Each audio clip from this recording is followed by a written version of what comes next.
Hello. Hello સાહેબ, રજનીકાંતભાઈ બોલો મજાદર. હાજી, હા હા, બોલો બોલો હવે સાહેબ થોડું મારે કામ પડ્યું તમારું. બોલો બોલો બોલો. એક સંકલનમાં મારે અરજી આપી છે. હા બોલો ને મુદ્દો. મુદ્દો આજે અમારે જે મારા ઘર છે ને તે નાનું છે, 40 વર્ષ જૂનું. જી. હવે જે અમારી સામે જે મુમન સમાજનો વ્યક્તિ છે ને, હમ. હવે એ રસ્તો જે અમારો જે નાળાનો જે રસ્તો છે ને તેમાં 5 ફૂટ બહાર આવે છે, એના બરાબર. ફૂટથી બહાર આવે છે.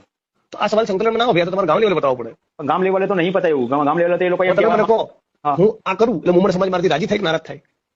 પણ આપણે જો પર્સનલ આપણે સંયુક્ત કરવાનું, પર્સનલ કરવાનું છે ના તો. તમે સમજ્યા નહીં. હા, મુમણ સમાજમાં મેળો બેસે શું જાય? એ વાત સાચી કે ભાઈ જિગ્નેશભાઈ રજનીકાંત. થોડું ત્યારે પોલિટિકલી વિચારો યાર. કામ પછી એવું નક્કી કરો હા કે જેટલી જગ્યાએ દલિતો ખોટા છે હા. એ બધાની બી હું વિકેટ પાડું ના સાહેબ, આપણે ખોટા નથી, આપણે લીગલી.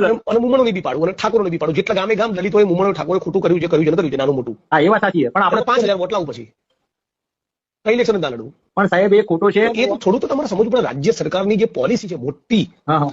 એની વિરુદ્ધ લડવું કે મજા કે નેતાના આવા પ્રશ્નમાં